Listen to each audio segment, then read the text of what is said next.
साल 1675 के आसपास का दौर था। मेवाड़ की पहाड़ियों पर बसे अमरगढ़ राज्य में एक राजा वीर विक्रम सिंह का शासन था। न्यायी, पराक्रमी और प्रजापालक।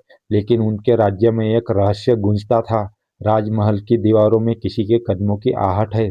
दरबारियों में फुसफुसाहट थी कि किले में कोई गद्दार है जो राज्य की योजनाएं दुश्मन को बेच रहा है। लेकिन उसका नाम किसी को पता नहीं था। एक रात महल की प्रहरी टुकड़ी ने रिपोर्ट किया कि उत्तर दिशा का पुराना दरवाजा, जो पिछले 10 सालों से बंद था, अंदर से खुला मिला। राजा चौंक गए। वो दरवाजा शाही तहखाने तक जाता था, जहाँ राज खजाना और युद्ध की गुप्त योजनाएं रखी थी। राजा ने तुरंत आदेश दिया, जिसने दरवाजा खोला है वह महल में ही है।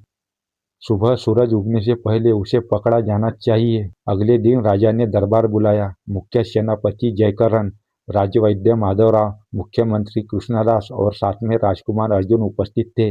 राजा ने पूछा, खजाने में कुछ चुराया नहीं गया? योजनाएं भी सुरक्षित है, फिर दरवाजा क्यों खोला गया? जवाब किसी के पास नहीं था। सन्नाटा था। लेकिन राजकुमार अर्जुन की नजरें मुख्यमंत्री कृष्णदास पर टिक गई, क्योंकि मंत्री की उंगलियों पर चूने का सफेद निशान था, जो तहखाने की दीवारों पर था। राजकुमार ने गुप्त रूप से सैनिकों के साथ मंत्री के कक्ष की तलाशी ली। दुश्मन राज्य गंधार का हथियार और एक मोहर लगी चिट्ठी। चिट्ठी में लिखा था, योजनाएं सफल होते ही राजा को जहर दे देना। हमारे सैनिक सीमा पर तैयार रहेंगे।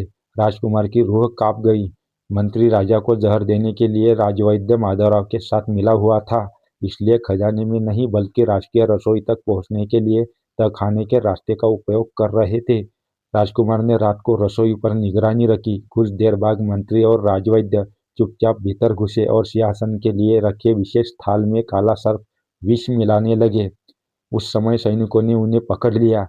दरबार लगा। दोनों अपराध स्वीकार कर लिया। वे गद्दार के लिए जासूसी कर रहे थे। राजा ने न्याय सुनाया। राज्य से गद्दारी की सजा मौत है। अगली सुबह सूर्योदय पर गद्दारों को दंड मिला और गद्दार की सेना, जो सीमा पर घात लगाए थी, बिना योजना पूरी हुए वापस लौट गई।